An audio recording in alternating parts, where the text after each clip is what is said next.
And we're back with episode number 14. Yours truly, the leader, 14. the champ, is back.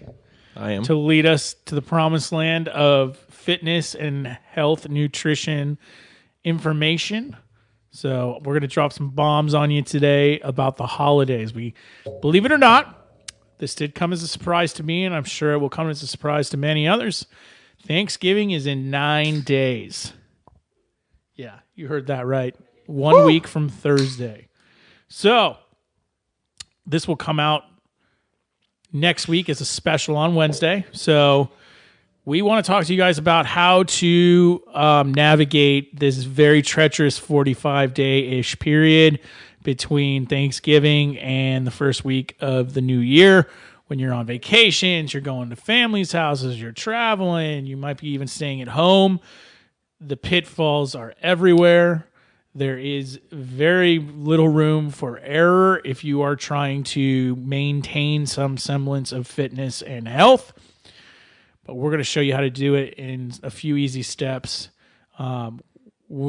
Just to preface, we are not going to ask you to live some sort of strict lifestyle, but I do believe there are ways to enjoy all the goodness of Thanksgiving, all the goodness at Christmas, New Year's, while still, keeping that weight gain into that 2 to 5 pound range. That's really easy to get off in the new year when you're nice and hyped up on fitness again. So, Matt, tell me one thing that you cannot live without Thanksgiving, Christmas. Is there like a particular dessert or something you just literally can't live without?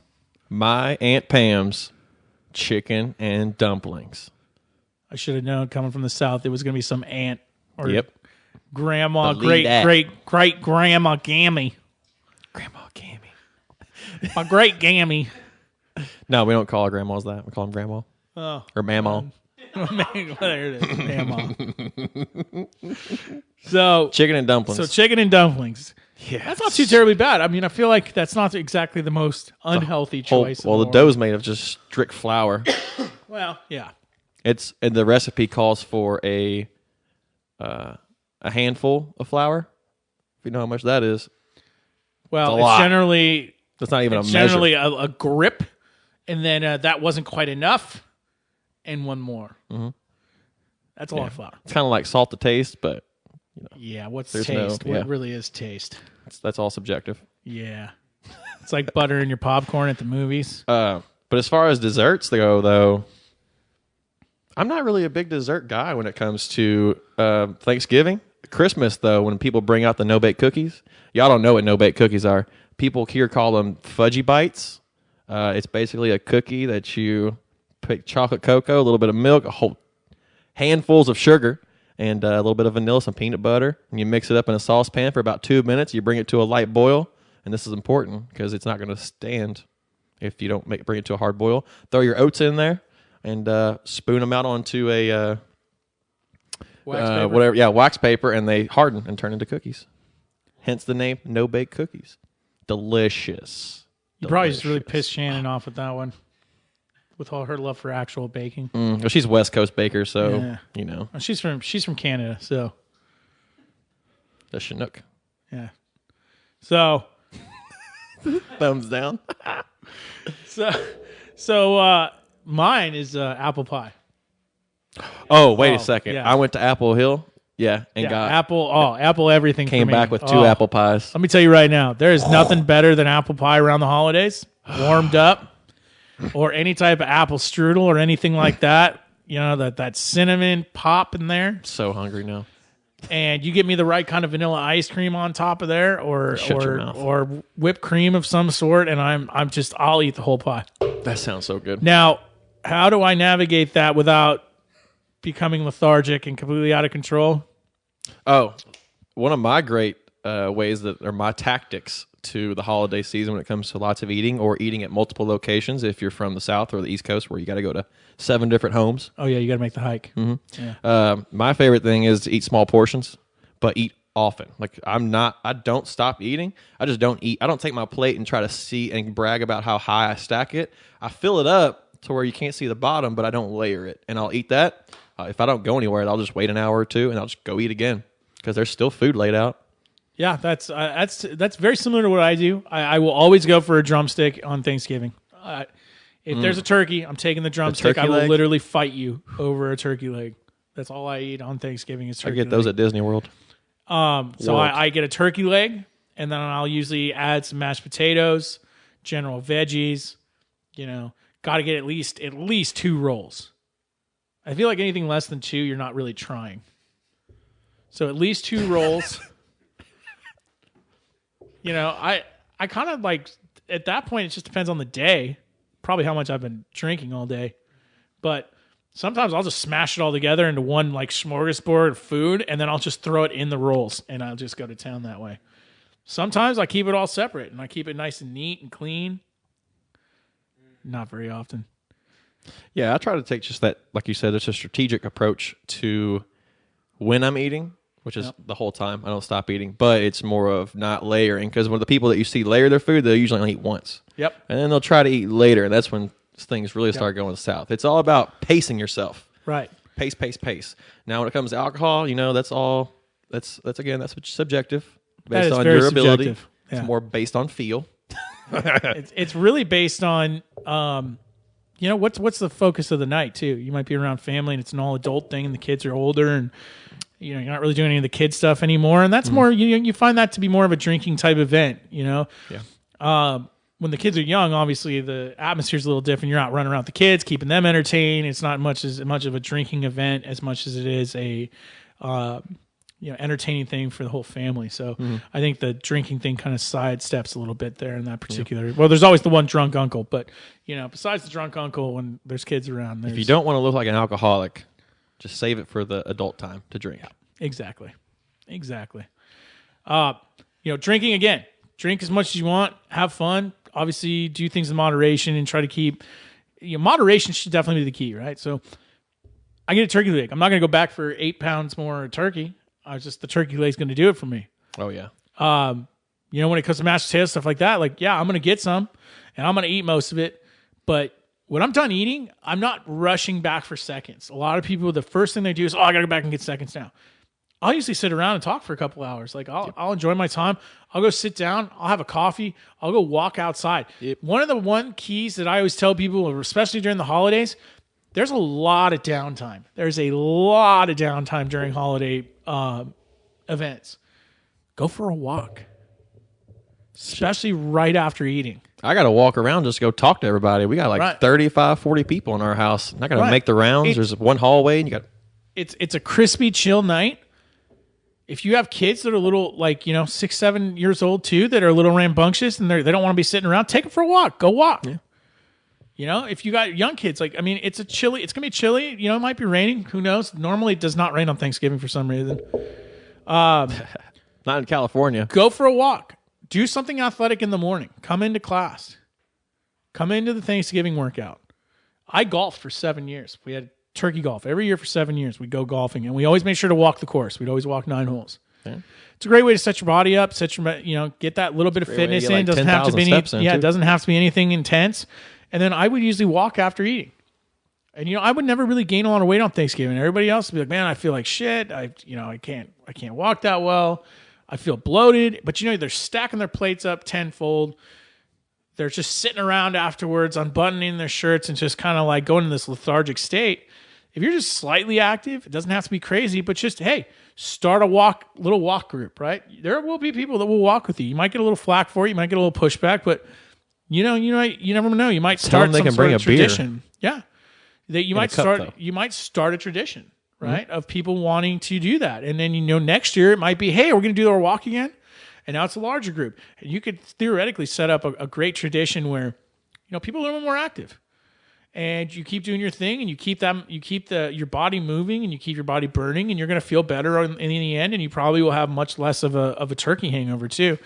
You'll probably get much less tryptophan spike from that as well. The cool thing about California, the one thing that I can't shit talk California about, is that every neighborhood has a park, at least in Tracy. Yep. And it seems like everywhere I go, every subdivision has a park. I drive past 3 or 4, 5 parks on my way to work here every day. And every kid loves to go to the park. My kids ask me every day if they forget the phone. My kids ask me every day if they can go to the park, we can walk to the park. And we are literally a 7-minute walk from the park. Yeah. Not far at all. And there's tons of stuff to do. Like, you don't even have to go play. You can just take the walk there, hang out, shoot the shit, walk back, let the kids play for a little bit, walk back, and then get back to maybe eating a post-walk plate and drink. Yeah. Reward yourself. Treat yourself. Yeah, I mean, that's kind of the whole point here is treat yourself. Like, that is the overarching thing here. Do not deprive. Treat yourself. It's the holidays. Don't be that jerk that's in there going, oh, I'm doing this or that. I'm on this specific cut. Like, yeah, you can cut 362 days a year, these 3 days with the family that are holiday specific. Like, enjoy time with your family. Be out there with them. Enjoy yourself. Eat abundantly. Love abundantly. And be there and enjoy your time. But again, a couple great tips for Thanksgiving, especially when the food is definitely a little bit more the centerpiece of the event. Try to keep your plate to a single layer. Try to walk before, after. Like, if things are downtime, like if there's just kind of some dead period and, your kid feeling antsy, go for a walk after dinner. Don't sit around going for the second, third, fourth layer while people are kind of cleaning up. Go for a walk. Take the kids. Offer to take the kids out and go for a walk. You'll be the hero that gets the kids out of there when everybody's trying to clean up. And at the same time, you can kind of get that, you burn off some of that eating. Because, no matter what, if you're laying on your plate, you're eating a lot. And the way your digestive system works too, it's if you sit still, your digestive system isn't really efficient at doing its job. It's the slight movements, the walking specifically, that kind of lets everything shift down and allows, although, your digestive system is technically smooth muscle for the most part, for those of you who want to get technical. However, that muscle will be more efficient at doing its job if you're moving and you're active. You don't have to go running. You don't have to go do a bunch of air squats. You just go move your feet, one foot in front of the other, and that will significantly increase your ability to digest, but also get rid of that bloated feeling, because everything kind of starts shifting and moving around and finding a new, more comfortable place to get into. I know for me, I don't have any problems going to the gym. I actually look forward to going to the newer gyms or to get the guest pass to walk into a gym I've never been into, just because I like to see the gym and what they have to offer and the type of workout I can just throw together with all the different tools that certain Globo gyms or other gyms may or may not have. Or even if there's a local CrossFit gym, where when I go back home, there's not a local CrossFit gym. So I go to the local Globo gym to work out, the YMCA. But even when I get to walk into another CrossFit gym and drop in, I like to show off my abilities as an out-of-town athlete, and that way I can kind of represent myself as a CFT Fitness or a CrossFit Tracy athlete, and to show them what we do on the West Coast as far as fitness. Yeah, no, I completely agree. And the whole idea, again, is if you are out of town, find that local gym in the morning. Just get out and get a sweat. Walk 10,000 steps. Find some stairs. But get that metabolism kickstarted early. That way, when it comes down to time to eat, your body's already in a burning state. You're not going to become as lethargic. You're not going to be as tired.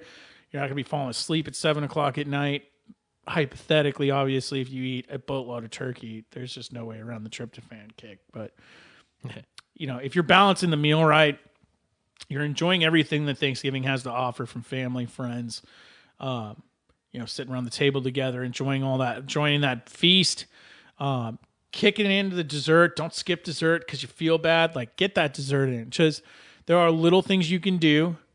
When I was on a paleo diet, paleo challenge a couple years back, I was at my parents' house for Christmas, and I was doing air squats before pie. I was just go in the other room and bang out like 50 air squats, and then eat the pie. Was it weird? Yeah. Is it something I would recommend all the time? No.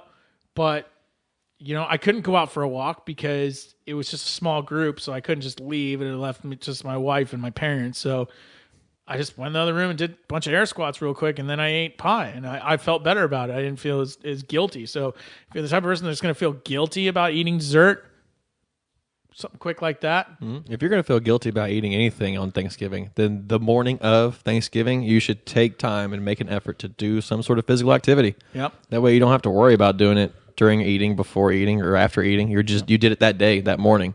And in case you don't remember, and when you work out, you actually raise your metabolism, your metabolic rate, slightly above average or your average metabolic rate, and it stays there all day. So not only are you going to have higher metabolism when you're eating, but you're also not going to have to necessarily get up and go move around and walk around to kind of get rid of that lethargic, bloated feeling as often, or as it wouldn't be as important as if you didn't do anything that morning. You just woke up and started stuffing your face. So start your morning with some activity is a great way to increase your body's ability to move through the food and burn it and get rid of it and put it in places, or increase its efficiency, I guess is what I'm trying to say. Yeah, and that could be as simple as, entertaining the kids, grandkids, nieces, nephews, cousins, just going out there and playing with them, running around with them, take them to the park, hang out, walk. Just be active. It does not have to be some overly abundant fitness regime to get that metabolism going and feel better when it comes down to time to eat. But, another thing you can do, intermittent fasting. I'll probably fast all the way up till Thanksgiving dinner is time to kick in. I won't eat any snacks. Why? It's just because I'm already doing intermittent fasting as it is. So if you're already doing intermittent fasting, it's a great way to do it. But then I could pretty much eat as much as I want because it's going to be pretty tough to get in 3,000 calories at Thanksgiving without trying really hard. Mm-hmm. So again, intermittent fasting is a great way to do it. Obviously, if you're getting grouchy or you haven't really done a really long fast before, I don't recommend fasting all the way into the afternoon. It can get ugly. You're going to be a big jerk. You may not make it all the way to dinner. Your wife may need directions. You may, yeah. Going to yell at her. You may find yourself on your way home prior to dinner because the people just couldn't take it anymore. So, obviously play that into consideration too. If you're getting grouchy at noon and dinner's not till, dinner's not till 4:00, get a snack in, man. Snack on those chips and appetizers that they're going to have laid out there. Grab a beer, it's okay. You fasted long enough. Grab a Snickers. Yeah, because nobody likes a jerk at Thanksgiving. Was it Betty White? Was on Yeah. So funny. So but that's real. That's how you act when you're hungry. Yeah, but that's it. It's real. It's real. It's real life, guys. Like there's real simple ways to do this to where you don't have to feel like you're depriving yourself during the holidays. These same tips and tools can be used for Christmas, Christmas Eve, New Year's. There's a lot of different pitfalls. This can be done for the 18,000 Christmas parties you're probably invited to this year. All right? Mm-hmm. I think we've got the company Christmas, we got the gym Christmas party on December 9th. I've got a private Christmas party I was invited to in the city on the 16th. The week after that is Christmas. The week after that is New Year's. I've literally got every single weekend, I've got some sort of holiday festivus going on for weeks on weeks. And so I'm going to have to be really careful about how I go about my week. So when we come back here in just a short bit, we're going to talk about how to navigate the week leading up to the holidays. So how to navigate your weeks around the holidays, especially with the holidays falling on weekends, I believe, this year. We're going to talk about how to navigate the weekdays to make sure that you aren't compounding the issue for a month straight, which is very easy to do with all the delectables and treats. Accumulation. Everybody's bringing in cookies and candy, and every other baked good, and C's candy is a great little thing people hand out. Companies love to hand out the 1 pound C's candy. So we're going to talk about how to navigate that and how to navigate the general week. So now you're armed with the knowledge of how to get through the holidays themselves. Now we're going to kind of help you with the rest of this 45-day gauntlet. And we're back to talk more about apple pie. Because we had a great talk offset about apple pie. Walking pies. Oh, walking tacos. I don't know. They don't know what a walking taco is. I discovered that. Well, Chris knew, but Dean did not know what a walking taco is. So take a Frito, poor kid, fun-sized chip bag, open it, leave the chips in there, and then put all your taco fixings in it, and get a spork. It's got to be a spork. Yeah, not a spoon, not a fork, a spork. Especially when everything starts getting soggy, it's great. You kind of just stab it and scoop at the same time. So efficient. All right, now back to the matter at hand. Do not do that during the middle of the week during the holidays. No, bad. So, how are you going to maintain a semblance of a lifestyle that is healthy, fit during that week, during those weeks around all those fantastic holiday events and parties and company events and award ceremonies, and I could just go through a million different things where people are going to shove food at you, banquets, cookies, desserts. You got to lock it down, right? We're not saying you got to live some sort of ridiculously strict lifestyle. If that's not what you're doing now, don't all of a sudden try to reinvent the wheel. What you need to do is just make smart choices. So how do you make smart choices? One, are you hosting Thanksgiving? If the answer is yes, taking leftovers and meal prepping with it instead of pouring it down the drain, or just putting it in large containers and throwing it in the fridge and eating it whenever, and stuffing yourself over and over and over and over again on Thanksgiving turkey. And my go-to is turkey, mashed potatoes, and another vegetable. Right, and so delicious. No gravy, obviously, stuff like that. Got to keep the bad stuff away, right? And I wouldn't call it bad. I'd call it delicious. Well, yeah, but the stuff you shouldn't be eating all week, we're gonna keep that stuff away for sure. Meal prep it, right? Carve that turkey completely up, and throw some turkey, throw some mashed potatoes, throw some veggies, whatever you like. If you're not a mashed potato person, you got something else, throw it in there, right? And just make these small portions that you eat throughout the week instead of the come home and grab like 6 rolls or a couple pieces of bread and make yourself some sort of crazy turkey sandwich with all the fixings that people love to do. It's delicious. That is generally not good for your metabolism and not good for being somewhat disciplined during the non-festive days. This will allow you to go into the weekend slightly more guilt-free. And you earned it. You've earned that right to enjoy the holiday festivities. But when the festivities are done, we're back to being more disciplined. Doesn't mean you wake up Sunday morning and go, well, last night was crazy, so I'll just, eat a bunch of slice garbage. of pie for breakfast. Yeah, I'll eat a slice of pie. I don't feel like making breakfast. Or scoop of ice cream. A cup of coffee. Yeah. And believe me, I think I've done it. I think a lot of people have done it. Okay. But this is for if you want to kind of try to keep that semblance of fitness. Mm-hmm. The goal during the holidays, get to the gym 3 times. Not unlimited, not 6-7 days a week, 3 times a week. That could be 30 minutes. That can be a couple times here and a 30-minute jog walk, at Hidden Lakes or at one of the parks. Just your goal is to be active at minimum 3 days a week for at least 30 minutes. Yeah. The other 4 days a week, if you can get out and walk for 10 minutes a couple times a day, if you can get out, and just be slightly active, or just, do some cleaning, do some yard work, do something that's going to be active, physically active, but not necessarily fitness oriented, you'll be fine. But the goal active is anything that does not involve sitting down. Right. Does not involve lethargy. Okay, so sitting down and watching a holiday movie is not active. If you are going to sit and watch a holiday movie, though, go ahead and hop in the couch stretch. Yeah. Hit some stretches. It's a good one. But yes, 30 minutes, 3 times a week. That's the goal during the holidays. Mm-hmm. If you have a higher goal, if you feel like that's not enough, jack that goal up. But for the average person that's busy, that has responsibilities, kids are still in school, events every weekend, full-time job, everybody's pulling you different ways with all the different kids events and open houses and blah, blah, blah, blah. I mean, there's just a million different things you could tack on in terms of the goings-on during the holiday weeks. 3 full-on 30-minute fitness sessions a week.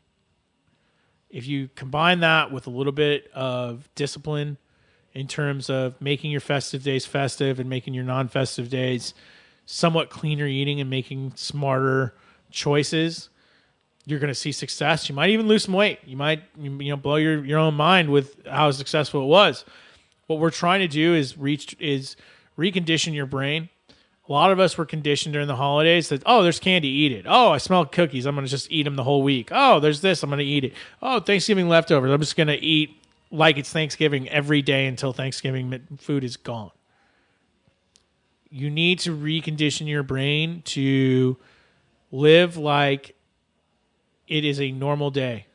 So the holidays don't exist during those few days in terms of your diet. No, obviously not in terms of like everything else around you, but you can't allow holiday cheer, or, settings or environments or anything like that condition you to eat a certain way. Yeah. And that is the true definition of discipline. Being able to do something whenever your mind, whatever it is trying to tell you to do another thing. Like you smell some cinnamon in the air and all of a sudden you want a venti pumpkin spice latte. Probably not a good idea, but if you can push that need or that want, not a need, that want away, go ahead and pat yourself on the back because you have successfully accomplished discipline. Right. And it's simple as that. It's as simple as, I really want that, or maybe I'll just have normal coffee with some cinnamon in it. Yeah, it tastes delicious too. Right. That's healthy. Mm-hmm. It's good for you. Cinnamon's good for you. It's it was a smart decision. It's a great, smart, nutritious decision. The same thing can be if the cookies are coming out of the oven and you're like, I can't really, Thanksgiving's coming up in 2 days. Can't eat them now. Get something else. Get some veggies with ranch. I mean, that's obviously not it's obviously not super healthy, but it's better. At least it's got fiber. Right. It's veggies. It's not loaded with sugar. Yeah. So it's not something you're probably going to gorge on. Yep. You're not going to binge on veggies and ranch the way you would binge on chocolate chip cookies fresh out of No way. So, just make those slight pivotal choices when the time comes, and you will condition yourself throughout the holidays. And it may be something you see that leaks over into everyday life beyond the holidays, where you're making those proper choices, you're making those healthy choices versus the stuff that you're going to binge and eat like crap on. And if you just lapse and you just go to town on some cookies, hit a little extra fitness that week, try to be a little bit more active, try to be a little more cognizant, but just keep moving. What you can't do is go, I screwed up. Throw the playbook out the window. Nope. Yeah, can't do that. No, it's temporary. So just if you do mess up, say you do eat 7 or 8 cookies like I do, because you just get hooked in. They pulls you in. It's so easy. The little guy or girl that lives between your 2 ears talks you into it, and you bend, you cave, you go do it. Just chalk it up as a loss. Take that L, put it right there on your forehead, move on to the next day or the next meal, and make up for it. Yeah, I mean, and that's as simple as it is. There's no reason to take any battle in a long-standing war and chalk it up as the war is lost. Don't let it snowball. You lost a small battle. Yeah, Don't let it snowball. It was a tiny battle that you lost. Learn from it. Try to be more disciplined next time, especially if you know that trigger is going to come back around. It's not the only time that trigger is going to be there. And try to prepare for it next time to make the right decision and make the smarter, more healthy decision. Again, there's no reason to deprive yourself during the holidays. Just making those right decisions at the right time on the unnecessary, the non-necessity times is what can make or break your holiday season, and whether or not you're going to come back here in January ready to go with a 20-pound weight loss goal or a goal of just being more fit and having actual fitness goals to achieve. So do you want to come back here starting from square one, or do you want to come back with a whole new set of goals to do because you didn't allow yourself to spiral out of control over this next 45-day period? Mm-hmm. It's a big difference. It's huge, and it just takes a couple smart choices here and there and a little bit of discipline. This is coming from a guy who lacks a lot of discipline with eating, but it is something that is totally doable. For me, intermittent fasting really makes that possible because it's really easy to say no when I know for a fact I can't eat. So again, something to think about. I'm around. You can email me, call me, text me, grab me in the gym, and just ask me questions. I'm happy to talk to you guys about it if it's something you want to try during the holidays, see how it works. Mark Bell made a reference to it recently on his Instagram story and said, there's all these different ways to diet, including weight loss and diet, depriving yourself of calories, going into deficits, blah, blah, blah, blah, blah. He's like, if you want to diet without actually dieting, intermittent fasting is the way to go.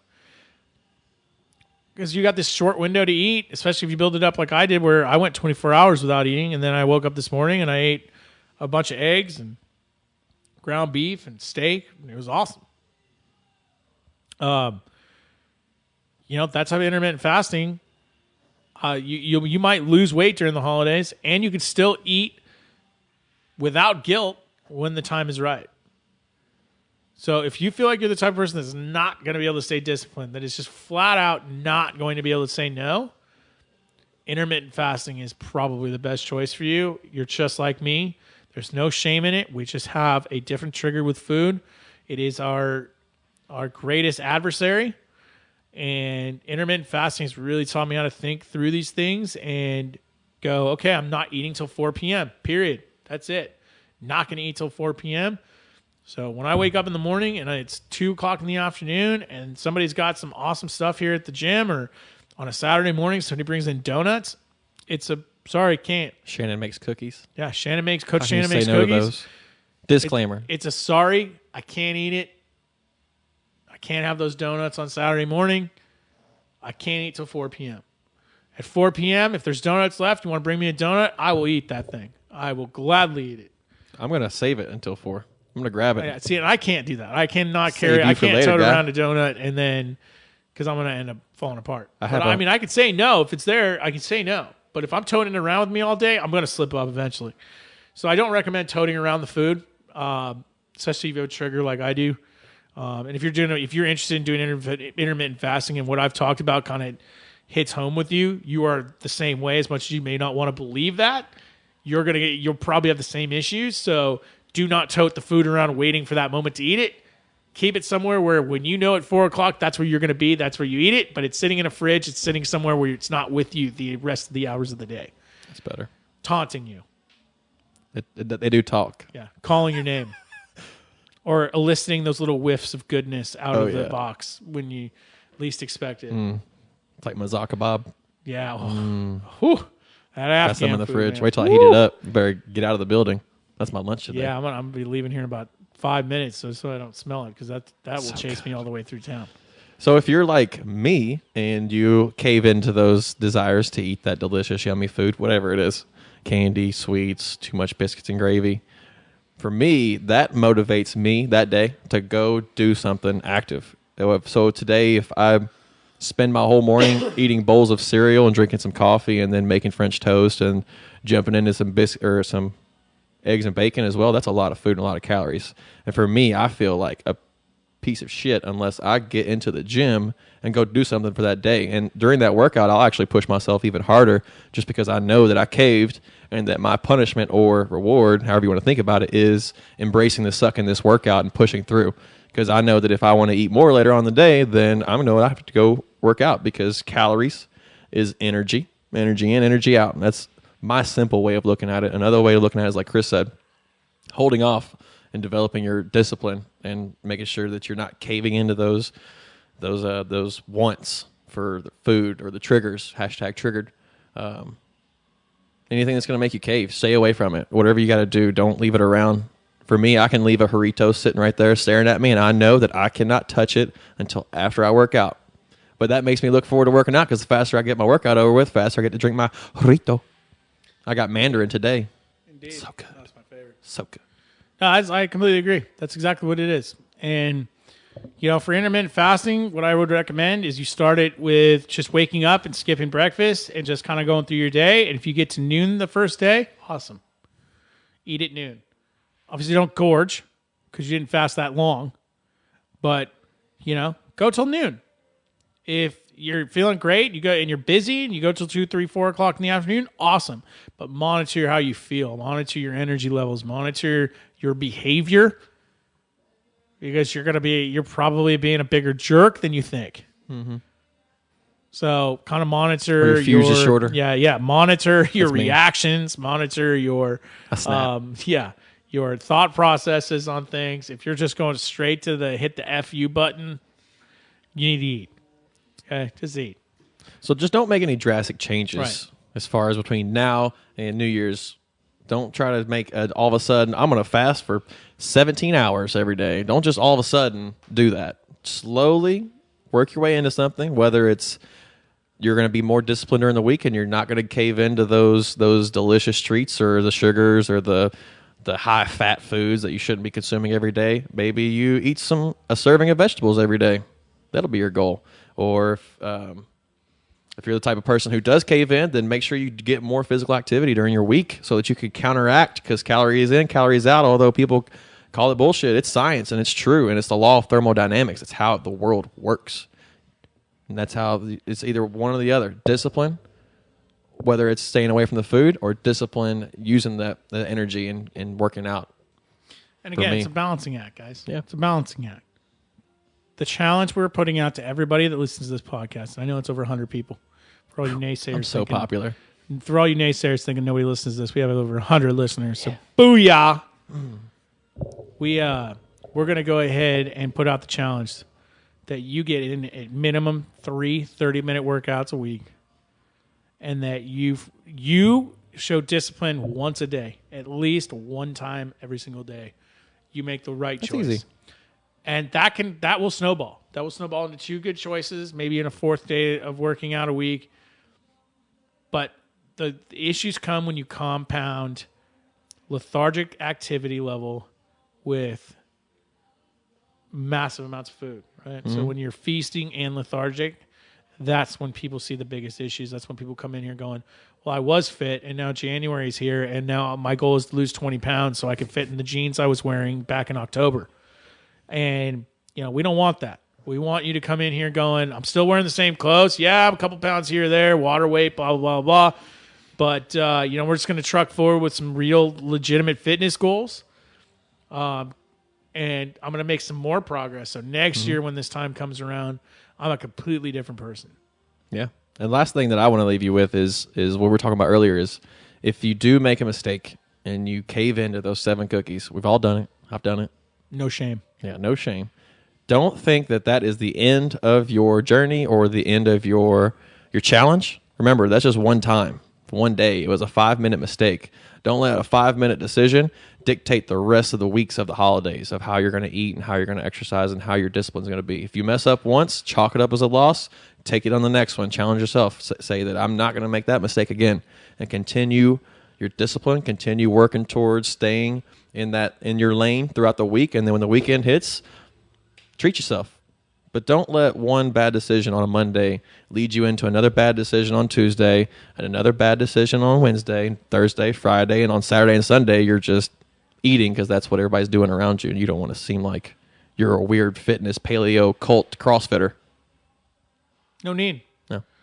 There's always smart choices in the room. Almost always is there some sort of smart choice you can make and still participate in events. You can always rebound. And yeah, there's always that chance to turn it around the next day. So challenge is out 3 days a week, minimum of 30 minutes. If it comes down to beyond that, if you guys really want to look into the intermittent fasting thing, please come see me before Thanksgiving. I'm always here to help. And maybe we'll build a challenge group around people that want to do that. So if we get enough people, we'll build a challenge group around that, and we'll come up with some cool dynamics and rules for that. And let's put something on the line for that. So if you're interested, you know where to find me. Yeah. All right. We'll help you out with the accountability. Episode 14 coming to a close. Hope everybody has a great, happy Thanksgiving. Spend time with your families. Make some good choices. Make some bad choices. That's what the holidays are all about. Either way, have a lot of fun and enjoy your time with your family and friends. Enjoy. And I'm thankful for you. Yeah, we're thankful for the 100 plus listeners and counting.